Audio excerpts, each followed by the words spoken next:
are skipping today the stereotypes and instead celebrating the ways your teen is awesome. My next guest is pointing out everyday moments she says moms should pay attention to and appreciate more. Studio 5 contributor and executive director of the Ivy Girl Academy, Jessie Funk, is here to help moms recognize and celebrate what teens are doing right. It's so good to see you. And I love the ambassador you are for teenagers because in truth, I think parents, they're scared. They're scared to raise teenagers because you hear all the negative reports and studies and headlines. But you say that's not the whole story. Absolutely not. So this was really, really exciting. Of course, there are scary things. Of course, teenage years are hard.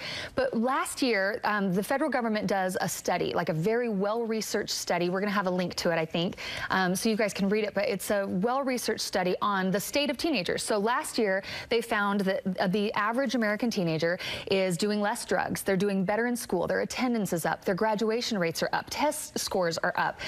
They're having less sex. They're getting in less fights. Like, they're doing great. So it's really exciting. I thought it was incredibly encouraging to read it. So there's good things, very good things. So as parents, are we sometimes a little too negative then? I do. I think so, because sometimes it's so easy. It's like the forest through the trees idea. Like we're so in our everyday lives that we see this negative behavior. We see their back talk. We're hurt because of something they said yesterday that had attitude, or they didn't appreciate us, or whatever. Like, we're in it, and so sometimes it's so hard to take a step back and see that there are good things within the hard stuff. You're going to help parents out there focus on the positive and maybe point out moments in the day, in life, when teens are just plain awesome.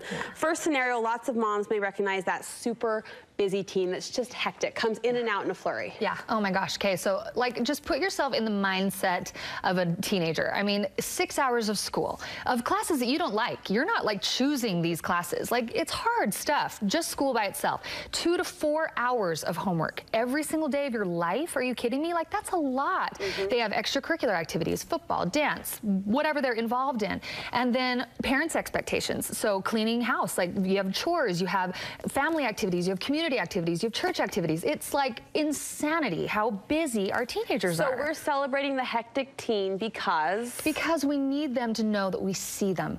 We need them to know that we see the effort that they're putting into their lives, because, like, if they're in this constant state of being hyper vigilant and getting to everything on time and being on top of everything and turning every homework assignment in on time, if they're constantly in that state, they will burn out. So if you can just give them one little dose of, dude, you are awesome. Like, I can't believe you are balancing all of this. It's hard for me to balance all of my stuff. So for you to balance everything you're doing, I want you to know I see that. I see the effort, and I'm so proud of you. And you talk about expectations. Smack in the middle of that, you said 6 hours of school. You say just acknowledging your kid is getting up for school every day is something to celebrate. I think just getting up in the morning is worth celebrating. Because some days, I don't know about you, I want to just, like, lay in bed and watch Modern Family. That's all I want to do all day long. That's just you, Jessie. That's just you. No, just so I just think, like, showing our kids, like, I see that just getting up. I mean, don't, like, pepper them with compliments on that one thing too often, because we don't want them to use it as a crutch, like, oh, I'm getting up in the morning, Mom. But, like, every now and again, just say, like, I'm really proud of you that you're facing the day. I know you have this test coming up,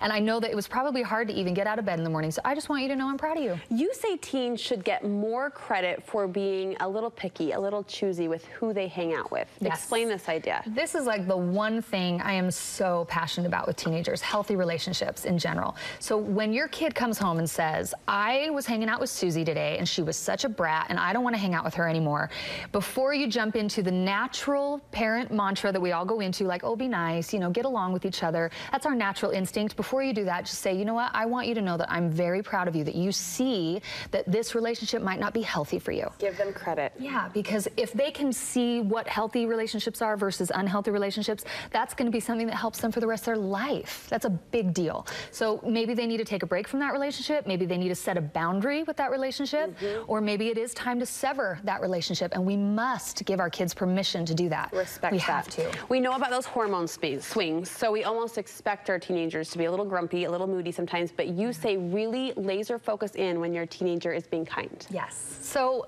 the little moments where your son lets his younger brother go with him to McDonald's with his friends or something like that. Or when your daughter is talking kindly about one of her friends behind her back, her friend is not there. When you see those types of moments that are really small, really subtle, take a second and say, you know what, you are becoming a very kind person. And I'm so, like, I feel so honored that you're just becoming your own person and that you're kind, that you have a good heart. I just want you to know I see that. I love this last point. You say look for little signs that signal your teen is engaged in life. Yeah. I like that, engaged in life. They're living and they're loving it. Absolutely. It's so, I just think it's vital to notice when your kid is excited about something, because there's a lot of kids that aren't. And I want to be really clear, like, this segment worried me a little bit just because I was worried that parents who might not, like, relate to some of these particular scenarios, we don't want to shame anybody. We just want to celebrate any kid. So whatever your kid is doing that's awesome. Whatever level they're at. Yeah, like, notice the good things and say, I love that you're excited about football. Like, I love that you're excited about your science project. Like, I love that you have things that you're passionate about. And noticing those things. Because if we can kind of